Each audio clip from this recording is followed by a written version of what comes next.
And I welcome to my YouTube channel science की। दोस्तों, इस वीडियो में हम बात करने वाले हैं इंग्लिश क्लास 10th का chapter number 5 acceptance speech. Acceptance speech का हम इसमें क्वेश्चन आंसर देखेंगे। So let's start. दोस्तों, ये हमारा फर्स्ट क्वेश्चन है, why had Alexander Aris accepted the Nobel peace prize on behalf of his mother.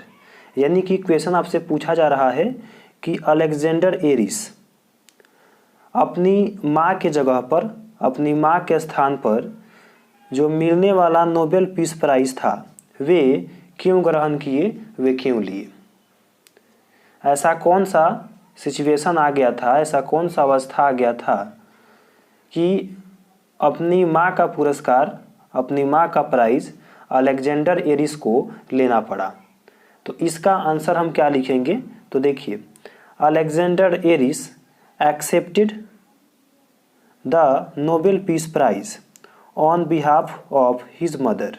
Alexander Aris को जो मिलने वाला था नोबेल पीस प्राइज वो एक्सेप्ट किए, स्वीकार किए, बिकॉज, क्योंकि circumstances did not permit to be her there. यानी कि वे इसलिए वो नोबेल पीस प्राइज एक्सेप्ट कर लिए कि उस समय उनकी माता जो थी अंग सान सू की, उनका तबीयत बहुत ही खराब चल रहा था, दयनीय स्थिति में चल रहा था।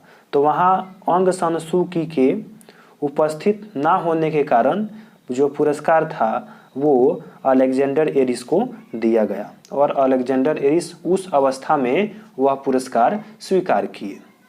ये क्वेश्चन हो गया दोस्तों। अगर आप इसका स्क्रीनशॉट लेना चाहते हैं तो स्क्रीनशॉट ले सकते हैं। अब नेक्स्ट क्वेश्चन हम देखते हैं। नेक्स्ट क्वेश्चन है हमारा, who was awarded the Nobel piece prize in 1991। ये आपको ऑब्जेक्टिव में भी क्वेश्चन कराया गया है और इसको विशेष ध्यान में आप रखें, क्योंकि ये सब्जेक्टिव और ऑब्जेक्टिव दोनों टाइप क्वेश्चन में पूछा जाता है और प्रीवियस ईयर में भी यह क्वेश्चन आपसे पूछा गया है। तो इसको आपको जब शॉर्ट टाइप में लिखना होगा तो इस प्रकार लिखें और जब ऑब्जेक्टिव में लिखना होगा तो ऑप्शन में आपको देगा, तो आप ध्यान रखिएगा।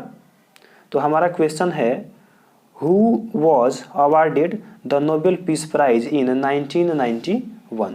यानी कि 1991 में जो नोबेल पीस प्राइज दिया गया वह किसे मिला था, यानी कि कौन सा व्यक्ति हैं जिन्हें 1991 में नोबेल पीस प्राइज मिला था। तो आंसर इसका क्या लिखेंगे दोस्तों, अंग San Suu Kyi was awarded the Nobel piece prize in 1991। यानी कि वह 1991 में लेने वाली जो महिला थी उसका नाम क्या था, तो अंग सान सू की। अंग सान सू की यानी कि अलेक्जेंडर एरिस के माताजी थी। तो इन्हीं को 1991 में यह पुरस्कार मिला था। और अगर आपसे डेट पूछे तो इसका आंसर आप लिखिएगा 10 दिसंबर 1991। 10 दिसंबर 1991, ये भी आप ध्यान में रखिएगा कि कब मिला, तो 10 दिसंबर 1991 में इनकी माता अंग सान सू की को यह नोबेल पीस प्राइज मिला। दोस्तों, अगर स्क्रीनशॉट लेना चाहते हैं तो स्क्रीनशॉट ले सकते हैं। नेक्स्ट क्वेश्चन हम देखते हैं। नेक्स्ट क्वेश्चन है,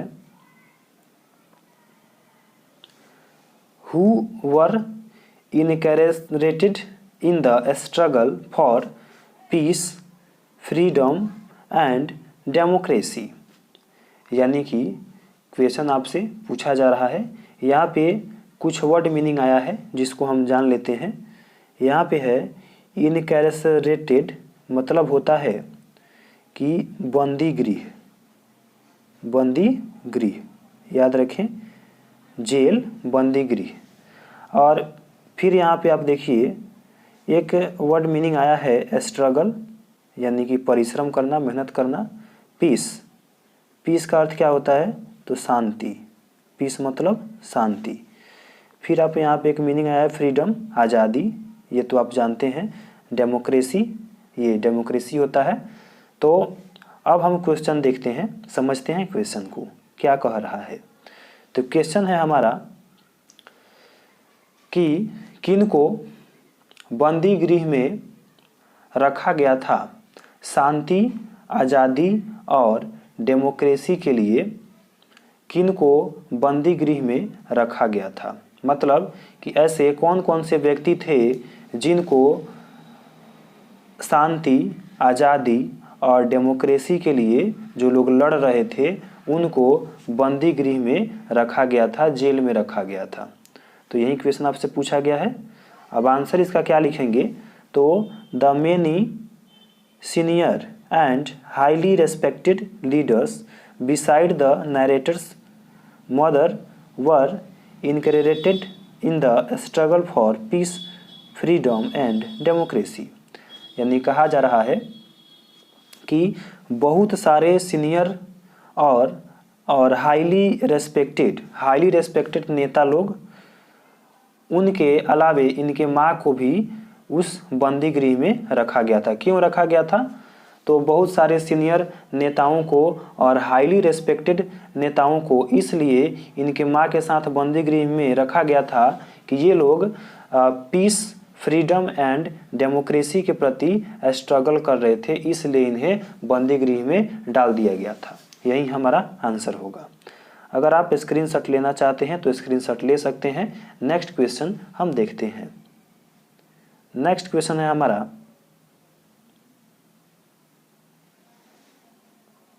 Y has the whole international community applauded mister chairman.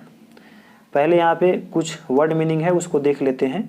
International आप जानते हैं, इंटरनेशनल मतलब अंतर्राष्ट्रीय, इंटरनेशनल मतलब अंतर्राष्ट्रीय होता है। और फिर यहाँ पे आप एक और मीनिंग यहाँ पे देख लीजिए, कम्युनिटी। यहाँ पे क्या है, एक और मीनिंग कम्युनिटी। तो कम्युनिटी यानी कि ये होता है समुदाय, समुदाय कम्युनिटी मीन्स। अब देखिए, अब हम अपने क्वेश्चन को समझते हैं। आपको यहाँ पे दो वर्ड मीनिंग था, इंटरनेशनल अंतर्राष्ट्रीय, कम्युनिटी समुदाय। अब क्वेश्चन समझते हैं। क्वेश्चन हमारा है कि जो चेयरमैन था, चेयरमैन को पूरी की पूरी अंतर्राष्ट्रीय समुदाय उसकी प्रशंसा क्यों की। चेयरमैन की पूरी, यहाँ पे देखिए होल इंटरनेशनल कम्युनिटी, यहाँ पे होल मतलब पूरा पूरा होगा, इंटरनेशनल यानी कि यहाँ पे अंतर्राष्ट्रीय से मतलब अंतर्राष्ट्रीय से लेना देना है, यानी कि पूरी की पूरी अंतर्राष्ट्रीय समुदाय, पूरी की पूरी अंतर्राष्ट्रीय समुदाय अपलाउडेड यानी कि प्रशंसा करना। तो उनकी प्रशंसा क्यों की, चेयरमैन की पूरी अंतर्राष्ट्रीय समुदाय प्रशंसा क्यों की। ऐसा कौन सा काम किए थे मिस्टर चेयरमैन कि उनका प्रशंसा, उनका बड़ाई पूरा जो अंतर्राष्ट्रीय समुदाय है वो किया। क्वेश्चन है, अब आंसर हम देखेंगे। The whole international community has applauded the choice of his committee that committee has chosen Aung San Suu की फॉर नोबेल पीस प्राइज 1991। देखिए, पूरा जो अंतर्राष्ट्रीय समुदाय का था, जो अंतर्राष्ट्रीय समुदाय हमारा था, वो चेयरमैन को इसलिए चुना कि उनकी पसंद की कम्युनिटी को चुना गया था। मतलब कि उनकी पसंद की जो कम्युनिटी थी वहाँ उसका जो चुनाव है वो वहाँ के चेयरमैन के द्वारा किया गया था, इसीलिए सभी लोग खुश थे और उसकी प्रशंसा किए। ये क्वेश्चन आपको समझ में आ गया होगा। तो अगर आप चाहते हैं तो इसका स्क्रीनशॉट ले सकते हैं। अब हम देखते हैं इस चैप्टर का लास्ट क्वेश्चन। क्वेश्चन है हमारा दोस्तों, what is more precious than diamond और सिल्वर और गोल्ड। यानी कि क्वेश्चन आपसे पूछा जा रहा है और ये आपका क्वेश्चन मोस्ट इम्पोर्टेंट है एग्ज़ाम के व्यू से। ये बहुत बार पूछा जा चुका है और पूछने की पूर्ण संभावना इस क्वेश्चन को रहती है, तो आप इसे विशेष ध्यान में रखें। और क्वेश्चन को हम आज समझते हैं। क्वेश्चन है हमारा कि what is more precious than diamond और सिल्वर और गोल्ड, यानी कि यहाँ पे हीरा, चांदी और सोना से ज़्यादा कीमती क्या है। यहाँ पे जो आप प्रेशियस देख रहे हैं इसका अर्थ क्या होता है, तो कीमती। ओके, इसका मतलब कीमती, यानी कि क्वेश्चन आपसे पूछा गया है कि हीरा, सोना, चांदी से सबसे ज़्यादा कीमती क्या है। समझ गए, यहाँ पे एक वर्ड मीनिंग था आपके लिए प्रेशियस, तो यानी कि कीमती। तो सोना, चांदी और हीरा से ज़्यादा कीमती क्या है, ये क्वेश्चन आप समझ गए। अब इसका आंसर हम देखते हैं। The beauty of genuine brotherhood and peace is the more precious than diamond और सिल्वर और गोल्ड, यानी कि कहा जा रहा है कि ब्रदरहुड और पीस, इसमें दो वर्ड आए हैं। ब्रदरहुड का मतलब आप समझें भाईचारा, भाईचारा, ब्रदरहुड का मतलब भाईचारा, और पीस का मतलब आपको अभी हम बताए हैं शांति। तो देखिए, सोना, चांदी और हीरा से महंगा कीमती क्या है, तो हम लोगों में भाईचारे और शांति, ये दो चीज़ यदि आपके पास है तो आप समझिए कि हीरा, सोना और चांदी से महंगा ये चीज़ है। भाईचारा है यानी कि ब्रदरहुड, और शांति है यानी कि पीस, तो यह सोना, चांदी और हीरा से भी महंगा है। दोस्तों, इस प्रकार हमारा ये क्लास 10th का इंग्लिश का चैप्टर कंप्लीट हुआ। अगर आप चाहें तो इसका स्क्रीनशॉट ले सकते हैं।